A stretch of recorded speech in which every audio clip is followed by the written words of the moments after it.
Hello again, ladies and gentlemen. We are back in your faces. Funnily enough, my name is still not Ian O'Neill. Ian will be back with us next weekend next week for the breakdown of the card we're about to talk about, and then the preview show for the upcoming week's fights. I am joined once again by the King of the North, the Red King, not Rory McDonald, no, but Spencer Kite. So, Spencer, how are you? Good day, sir. I am not a king. I am just a man, and I'm happy to be here. I feel like that's a reference, and I didn't get it. No, not at all. Okay, Just saying. I don't want to be royalty. Ugh, too much going on. kind of feels like you're that without any choice, but we're going to get derailed otherwise. So let's dive into Tatsuro Taira versus Alex Perez. I will just open the floor up. We had a very, very, very brief conversation there before we pressed record about our general feeling for this card. Do you want to go first with just the overarching sentiments, and then I'll either agree or disagree? I mean, there's some interesting fights, primarily in the flyweight division. Love the main event. Very interested to see how this plays out. But it is this is one where if you have other plans or there are other options, I understand you taking them. And we're going to get to see, this is just a find out. This is a fact finding expedition for me on Saturday. Let me find out a little bit more about the majority of people on this card. There's not a lot of divisional significance, save for the main event. And then let's just see. I mean, I think the only thing I feel even worse than that. I think, to me, I would actively try to make plans to rival this card. I think, obviously, I have been very, very, very high on Tatsuro Taira since his debut to the UFC, and we'll get into the conversation, I think that main event might be a touch too soon, which is going to be absolutely fine because he's super young and inexperienced and all this sort of stuff. I think that he is pay-per-view watching. I really, really, really enjoy watching his fights. And so you put him against my nan and I will tune in and watch it without any problem whatsoever. What's your nan's base? My nan has not been alive for about 20 years. Right. So Fair. soil is the answer to that. But sure, look, these things sometimes do happen in MMA. Other than that, I'll just very, very, very quickly run through the card itself. So Alex Perez, Tatsuro Taira is our main event. Ikram Aliskerov back in against Antonio Tricoli. Lucas Almeida takes on Timmy Kwamba. We have Miles Johns versus Da Silva de Andrade in what should be a banger. Asu Almabaya versus Joseph Johnson. Adam Fujit, Josh Quinlan, also a banger. Tagiro Lembekov, Joshua Van. Very, very interesting fight there. Nate Maness, Jimmy Flick back in the UFC. Garrett Armfield, Brady Highstand. Carly Judas versus Gabriela Fernandez in a 125-pound bout. Jake Saragi back against Weston Wilson. That's a fun fight too. Julia Palastri versus Josephine Knutson. Interested to see Josephine Knutson back. And then Shailan Nurdenbecki versus Melka. Oh, Jesus. I got so close to the whole card and pronouncing everyone's name. Malkayazil Costa. Melkazel, yeah. You could just call it Melky. Melky Just Melky. Grand. So let's start at the very top. Alex Perez, Tatsuro Taira. I know that we have differing opinions of this, and so I'll just lay out my groundwork, and then I will let you come back. So for me, obviously we had a switch up here. Tatsuro Taira was originally fighting Joshua Van. Tagiro Lembekov was originally fighting Alex Perez. Those were matchups that really made sense to me. Joshua Van, Tatsuro Taira, both very, very promising prospects, fighting to see who sort of gets that next divisional push. Both super young in their career, so certainly wouldn't be derailed by losing to one or the other. And I think what will likely happen in the future of their careers is whoever wins, that win will look even better in about 5 years. And whoever loses, that loss will look really good in about 5 years as well. So realistically, it's grand. Whatever happened in that fight is fine. Both fighters have an upward trajectory, and I'm kind of happy to see that fight happen. Obviously, for whatever reason, maybe you can give us an inside scoop as to what happened, but those fights were just switched around. Perez and Taira were matched, and Ulanbek and Van were matched. Personally, for me, I think that the Alex Perez matchup is a touch too soon for Taira. Taira being still relatively young in his UFC career. You and I spoke on the breakdown about how we should build fighters at this sort of level, irrespective of maybe the skill set that they could have. We should be matching them in order to make sure that when they hit a developmental peak, or when they start to maybe taper off the developmental cycle and start to really build into the fighter that they are going to be for the continuation of their career, whether that's also marrying with their age, then we can start really, asking big questions. So my personal preference for Tatsuro Taira was that maybe he gets an Alex Perez type push in the next 3 to 5 fights rather than right now. But we are here. It is the main event. Do you have any general thoughts as to equally what I've just said, but two, how you think the fight will go down? So I agree with you that it's probably a little too soon. He hasn't faced a top 15 opponent yet, and now he's facing a former title challenger, a guy coming off a tremendous effort towards the end of April, knocking out Matheus Nicolau to get back in the win column for the first time since his win over Jussier Formiga that earned him a title shot. So part of how this all came together is Taira was supposed to face Tim Elliott in May. Tim Elliott gets hurt. They move Taira back to June against Joshua Van. Alex Perez was booked against Tahiru Lembekov. Manel Cape pulls a Manel Cape and can't fight Matheus Nicolau. And so Alex Perez raises his hand, says, yeah, I'll fight that dude, and goes out and mollywops him. And they're like, you're sticking on the card. You said you still want to fight Ulanbekov. Well, we got to make you the main event. That fight doesn't feel like main event worthy. We need a main event for that. Let's do this instead. I'm okay with it. If Tatsuro Taira loses here, it's okay. He lost to Alex Perez, who is a top 5 fighter. And if he wins, he beat a top 5 fighter. He beat a guy that just last time out reminded all of us that he is a threat in this division. And just to tie in the Joshua Van thing, because you talked about the two of them, I agree with you that if that original matchup stayed in place, perfectly fine.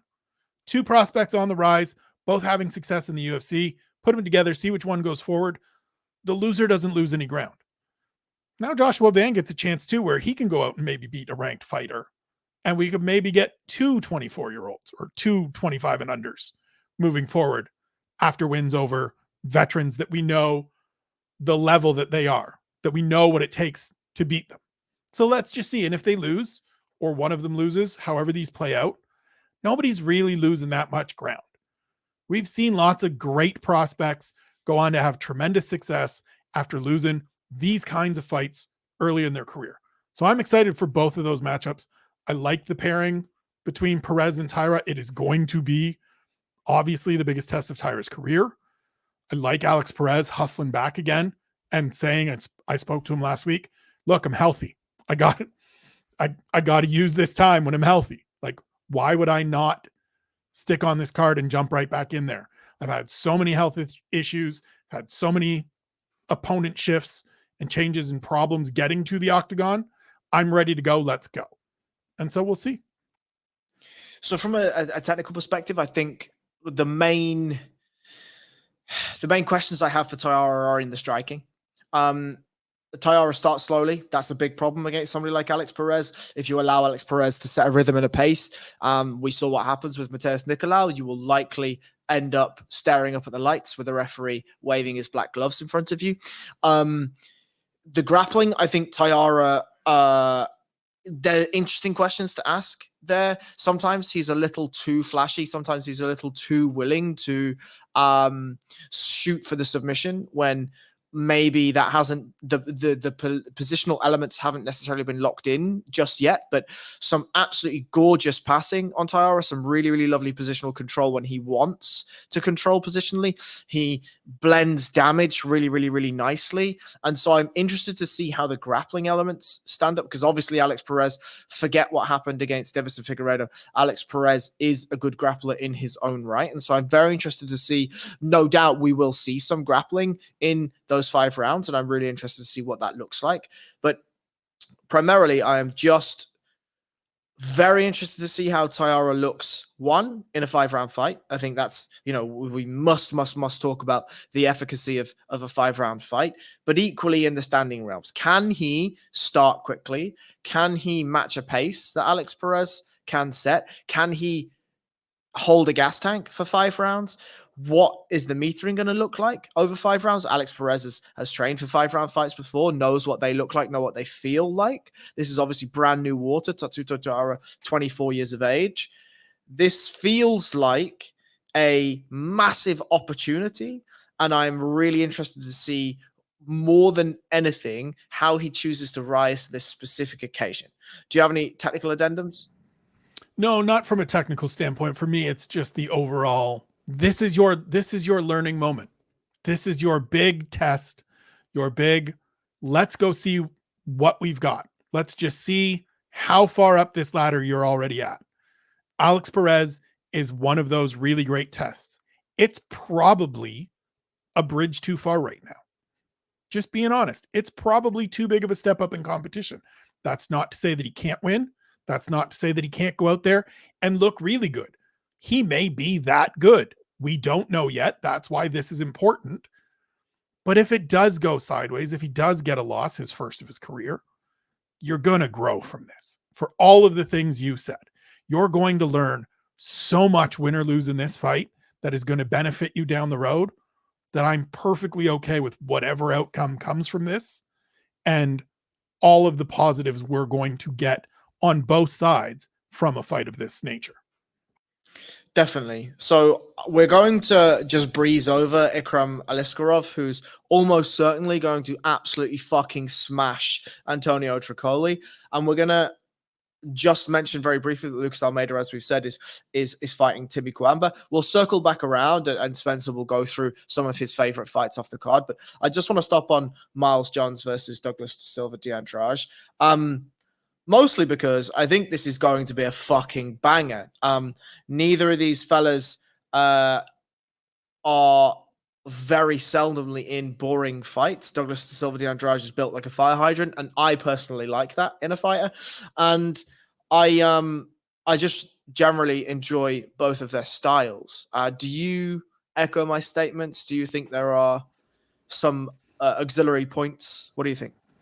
I do echo your statements. I think this is going to be hammers being thrown from the get-go. Miles Johns is going to need to probably get it done quickly, because he fades heavy, because he does throw everything at absolute max power all the time. That is going to be coming back at him in return. So if we get to a 3rd round, it could be an absolute exhaustion fest, but getting there is going to be fun. Indeed. Asua Al-Mabaya versus Joseph Johnson. We're going to stop on Adam Fugit, Josh Quinlan, just because Adam Fugit 9-4, Josh Quinlan 6-2. I'm not sure that necessarily speaks to the level that they are at. I think Adam Fugit has some really interesting stand-up skills. Josh Quinlan equally, really, really nice long side kick. I like some of the footwork from Josh Quinlan. Both of these guys equally, I know we've just talked about Douglas Silva de Andrade. Both of these fellas generally fight for finishes.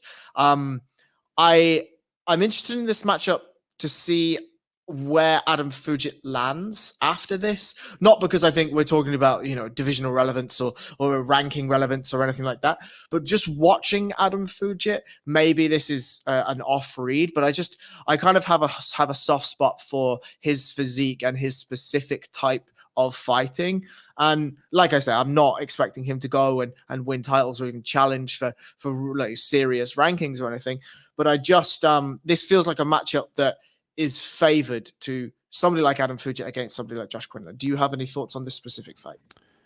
Fugit is a guy that is better than his 1-2 record in the UFC suggests. The losses are to undefeated prospect Michael Morales and then Mike Malott out here in Vancouver last year. The win was Yusaku Kinoshita, who was highly regarded, and he absolutely ran through him. I think he is probably the better of these two fighters. I think we should get a lot of action out of the gate. Quinlan is another one of those guys, we spoke about it on the breakdown show, about you got to go. You got to throw. He has nice weapons. He has good attacks. He just feels a little too measured and looking for the exact right shot. And sometimes you just got to throw him because Adam Puget's going to throw him. He's going to come at you and try to throw him. And I think we get entertaining. I will be surprised if it doesn't end in a finish. Yeah, I think I agree. The other half of the bookend of fights that we talked about in the main event is Tatsuro Taira versus Joshua Van. I'm just going to let you go because I know that this is a fight that you have thoughts on, and then I will tail end. So can you give me your thoughts on both what this means for both fighters and equally any sort of technical aspects that you want to throw in? So I think for Ulanbekov, it's a fight where he's a guy to me that we've always sort of looked at as comes from that Khabib Nurmagomedov, Abdulmanap Nurmagomedov camp where the expectation is for contender. He hasn't quite gotten there. He's 4-1 in the UFC. It's some good wins, but he hasn't had that really big fight yet. Alex Perez would have been that fight. They reshuffled the deck. Joshua Van, skill for skill, there is a path to victory for Tatsuro Ulanbekov here in terms of the grappling. Joshua Van, we learned in his UFC debut, has only been wrestling for it's probably a year and a half now. It was 6 months at the time. So go on out there and do that Dagestani thing. But if you're going to do it, it needs to be similar to that fight last time out or the last two fights where you're getting that finish, where you're showing that real dominance, right? Quick finish in 8 Manus, 2 fights back, neck crank on Cody Durden last time out. Go out and show that. For Joshua Van, who I absolutely adore as a young, developing fighter, striker, this is house money. You go out and beat this guy, rocket ship. You're into the top 15 and big opportunities at 22, 23 years old. And if you lose, learn some lessons. Pick up find out the things that you're deficient in, keep working on them, keep growing. You're 22, you're 23, whatever. It just feels like and I think it can be entertaining. Joshua Van is a bit of a slow starter in terms of getting going with things. I think we've seen him rocked in the first round in each of his last couple fights. But when he gets throwing and when he gets going, man, is it fun to watch. That last finish of Felipe Bunes was just beautiful. It's just combinations and setups, and it's little technical things. I don't remember who it was that posted it. I saw it this morning. My guy Dan Tom retweeted it, but it was a breakdown of the little technical things and the ways that Joshua Van sets people up and uses your movements to get into things that he wants to do. Really, he works body a lot. I'm always a fan of body shots. So I'm really interested to see how this plays out. This is a huge, huge, huge step up in competition for him. I think it could be one-sided. This could be Tatsuro Ulanbekov, take him to the ground, pin him to the ground, grapple the hell out of him for 15 minutes and go home. We'll see. This is a nightmare matchup for Joshua Van. 100%. Let's just see how you deal with the nightmare. Because Tagira's long. He is so willing to throw a smorgasbord of kicks because he says, go on, take me down. Go on. No, I dare you. Honestly, I dare you. Honestly, just do it. Just see what happens, right? So with the range games that are going to be very difficult for Joshua Van to breaking through ankle, knee, hip lines to get to Tatsuro Ulanbekov is going to be a problem. He is going to have to be very, very, very cultured in his own kicking game so that he doesn't get taken down. And then if and when he gets taken down, Tatsuro Ulanbekov, if you're putting away well-known wrestlers like Cody Durden or experienced wrestlers like Cody Durden, you're going to want to think that the Tatsuro Ulanbekov camp should be relatively confident with their abilities on the ground with somebody like Joshua Van. And so I agree with you that there is a potential that this could be very fun and very interesting, and we could learn some things about both fighters. But it feels to me as though the combination of just incredible swaths of skill deficiency in the grappling exchanges and the slow starting of Joshua Van, it could be horrific. It could be horrific for him. I'm curious to see if this is a moment where we see the superior athleticism of Joshua Van. Just the fact that he is, without a doubt, a plus athlete is able to stem that tide a little bit. If he can use the athleticism and be the better athlete and tire Tahiru Lambekov out a little bit in that first round, in that first half, then it gets really interesting. It's a big ask. Huge ask. Gigantic, colossal ask. Supersized ask. Looking forward to seeing it. Definitely. Because as you say, if he comes out and he does the things and he's able to turn the tide and he's able to do the things, yeah, we're talking rocket ships for Joshua Van. Okay, we will move on. Underneath that fight is Nate Maness versus Jimmy Flick. Fair play to both of them. We have Garrett Armfield, Brady Highstand. I know that you wanted to stop on that fight. Please give me your thoughts on both of those gentlemen. Just like what we've seen from each of them, Garrett Armfield 2-0 since moving back to bantamweight, lost his debut to David Onama up in weight on short notice. Good boxer, does sort of all the little things fairly well. He's not a guy that screams champion potential, but a good win over Brad Katona in January. Brad Katona just coming off a win where he looked good. So I just want to keep seeing more of him. Trains at Killcliff. Good, young, developing fighter. Brady Histad so far has shown me the unteachable things that are important. This kid has got grit and tenacity and heart for days. He has been in some absolute battles through his first couple of UFC fights. And in the last two, he has escaped bad spots and moments where he should have probably lost to go out and win fights. And now I don't want to see people that are relying on being able to take damage and exhaust their opponent by taking that damage to then rally back and win. But I mean, it's one of those things that, like, if you're building a fighter and you're going down the checklist, give me somebody that's got that heart over somebody that doesn't. And so it's a good matchup. It's a little bit of a step up for Histad.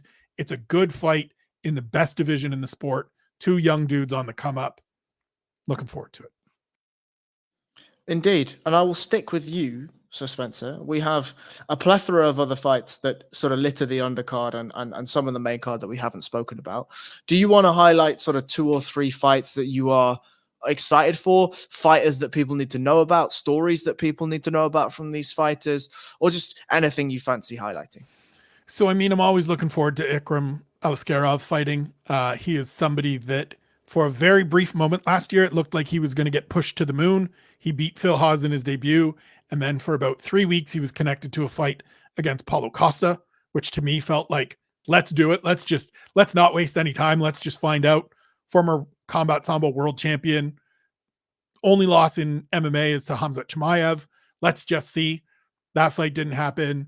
He was supposed to face, can't remember who it was in Abu Dhabi last year. That fight fell apart. It might have been Nasruddin Imavov, if I'm not mistaken. That fight fell apart. It became Warley Alves. He smashed him. It was supposed to be Andre Muniz here. That falls apart. He's going to smash Antonio Tricoli, sorry. He's a guy that I just want to see more of, and I want to see him in one of those meaningful fights. And then elsewhere, you mentioned Josephine Knudsen. Always look forward to seeing her. Very technical striker. Feels like a well-polished product given the limited amount of experience that she has. Liked what I saw from her in her debut. Liked what I saw from her on Contender Series. Looking forward to seeing the sophomore appearance. I 100% agree. Well, ladies and gentlemen, that is your severe setup. As usual, thank you very much for listening, watching, consuming in any fashion that you have done. As we said at the top, Ian will be back next week to discuss all things this specific card.